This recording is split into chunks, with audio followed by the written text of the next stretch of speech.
Assalamualaikum warahmatullahi wabarakatuh. Baiklah anak-anak, sekarang kita akan masuk materi baru, yaitu bermain drama.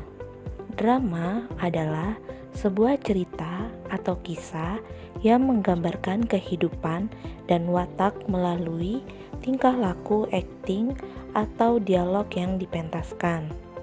Kata drama berasal dari bahasa Yunani draumai yang berarti berbuat, berlaku, bertindak, beraksi, dan sebagainya. Drama berarti perbuatan, tindakan, atau action.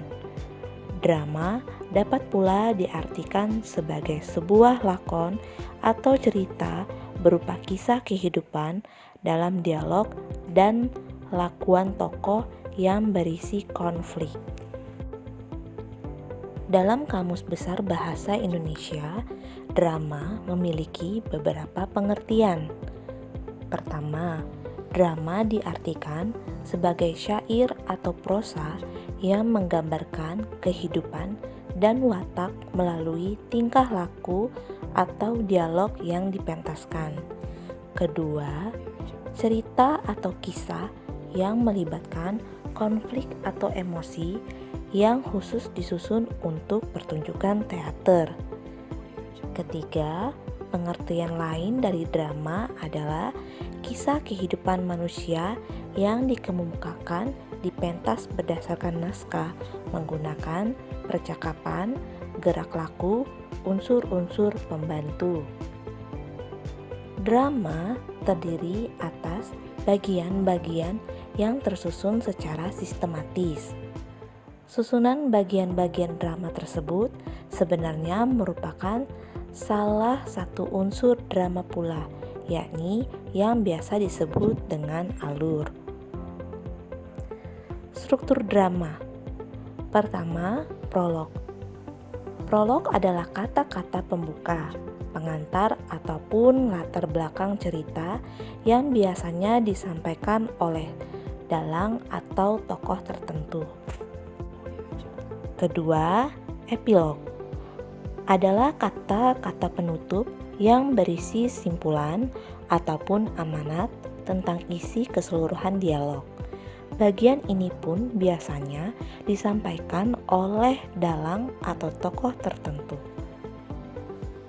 Ketiga, dialog. Dialog dalam drama meliputi bagian orientasi, komplikasi, dan resolusi. Bagian-bagian itu terbagi dalam babak dan adegan-adegan. Satu babak biasanya mewakili satu peristiwa besar dalam dialog yang ditandai oleh suatu perubahan atau perkembangan peristiwa yang dialami oleh tokoh utamanya. Adapun adegan hanya melingkup satu pilihan-pilihan dialog antara beberapa tokoh. Orientasi sesuatu cerita menentukan aksi dalam waktu dan tempat, memperkenalkan para tokoh, menyatakan situasi sesuatu cerita, mengajukan konflik yang akan dikembangkan dalam bagian utama cerita tersebut, dan ada kalanya membayangkan resolusi yang akan dibuat dalam cerita itu. Komplikasi atau bagian tengah cerita mengembangkan konflik. Sang pahlawan atau pelaku utama menemukan rintangan-rintangan antara dia dan tujuannya. Dia mengalami aneka kesalahpahaman dalam perjuangan untuk menanggulangi rintangan-rintangan ini. 3. Resolusi atau denouement hendaklah muncul secara logis dari apa-apa yang telah mendahuluinya di dalam komplikasi.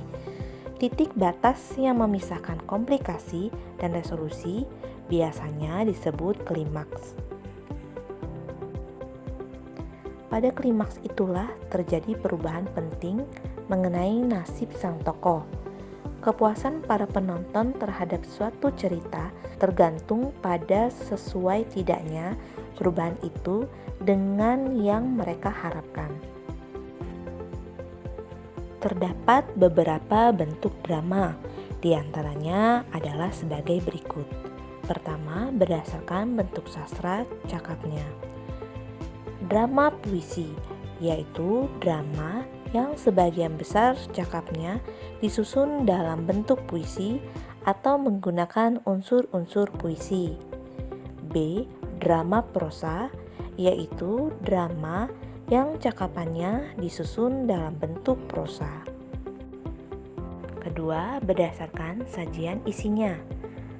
A. Tragedi. B. Komedi atau drama ria. C. Tragi komedi. Ketiga, berdasarkan kuantitas cakapnya. Pantomim, yaitu drama yang tanpa kata-kata.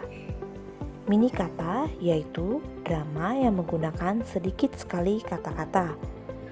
Dialog monolog, yaitu drama yang menggunakan banyak kata-kata. Keempat, berdasarkan besarnya pengaruh unsur seni lainnya. Drama opera, yaitu drama yang menonjolkan seni suara atau musik. Sendra tari, yaitu drama yang menonjolkan seni drama dan tari. Tableau, yaitu drama tanpa gerak atau dialog.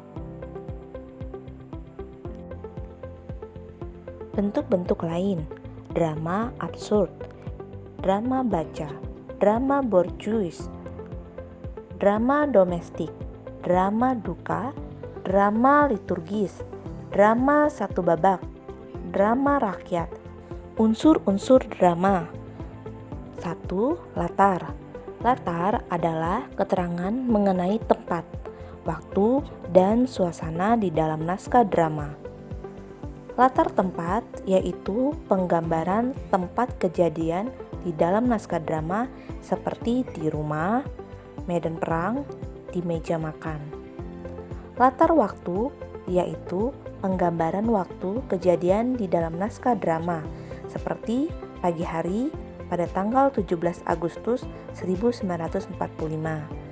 Latar suasana atau budaya yaitu penggambaran suasana ataupun budaya yang melatar belakangi terjadinya adegan atau peristiwa dalam drama.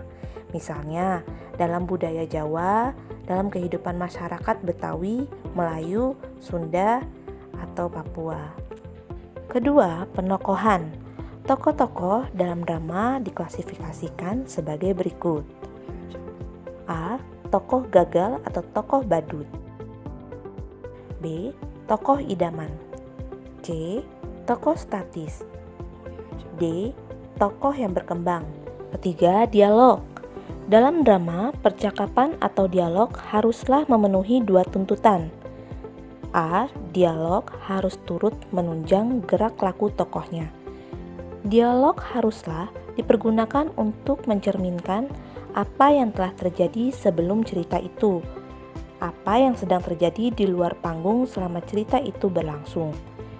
Dialog harus pula dapat mengungkapkan pikiran-pikiran serta perasaan-perasaan para tokoh yang turut berperan di atas pentas. B. Dialog yang diucapkan di atas pentas lebih tajam dan tertib daripada ujaran sehari-hari. Tidak ada kata-kata yang harus terbuang begitu saja. Para tokoh harus berbicara jelas dan tepat sasaran. Dialog itu disampaikan secara wajar dan alamiah. 4. Tema. Tema adalah gagasan yang menjalin struktur isi drama. Tema dalam drama menyangkut segala persoalan, baik itu berupa masalah kemanusiaan, kekuasaan. Tema dalam drama menyangkut segala persoalan, baik itu berupa masalah kemanusiaan, kekuasaan, kasih sayang, kecemburuan, dan sebagainya. Untuk mengetahui tema drama, kita perlu mengapresiasi menyeluruh terhadap berbagai unsur karangan itu. Tema jarang dinyatakan secara tersirat.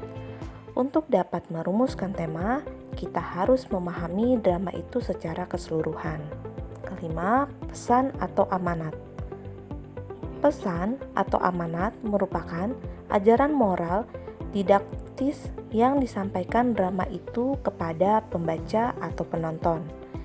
Amanat tersimpan rapi dan disembunyikan pengarangnya dalam keseluruhan isi drama. Untuk menulis naskah drama, sekurang-kurangnya kita dapat menggunakan 3 sumber, yakni dari karya sudah ada, semacam dongeng, cerpen, ataupun novel. Bisa juga berdasarkan imajinasi dan pengalaman sendiri ataupun orang lain. Langkah-langkah menulis naskah drama berdasarkan pengalaman. Pertama, daftarkanlah pengalaman-pengalamanmu yang paling menarik. Kedua, pilihlah satu pengalaman yang memiliki konflik yang kuat dan melibatkan cukup banyak tokoh. Ketiga, catatlah nama-nama tokoh beserta karakternya. Keempat, jelaskan pula latarnya, baik waktu, tempat, dan suasananya. Kelima, catat pula topik-topik yang akan dikembangkan dalam drama tersebut.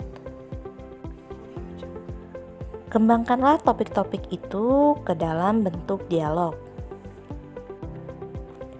3 elemen penyusun dialog. Pertama, tokoh. Tokoh adalah pelaku yang mempunyai peran yang lebih dibandingkan pelaku-pelaku lain. Sifatnya bisa berupa protagonis ataupun antagonis. Kedua, wawancang adalah dialog atau percakapan yang harus diucapkan oleh tokoh cerita. Ketiga, kramagung adalah petunjuk perilaku, tindakan, atau perbuatan yang harus dilakukan oleh tokoh. Dalam naskah drama, kramagung dituliskan dalam tanda kurung atau biasanya dicetak miring. Tema dalam drama. Tema adalah gagasan umum dalam suatu drama yang disampaikan oleh pengarang kepada pembaca atau penonton. Tema juga dapat diartikan sebagai inti atau ide dasar sebuah drama. Dari ide dasar itulah kemudian drama itu terbangun. Tema merupakan pangkal tokoh pengarang atau sutradara dalam merangkai cerita yang diciptakannya. Tema drama merujuk pada sesuatu yang menjadi pokok persoalan yang ingin diungkapkan oleh penulis naskah. Berdasarkan keluasan tema itu dapat dikelompokkan dalam 2 jenis, yakni tema utama dan tema tambahan.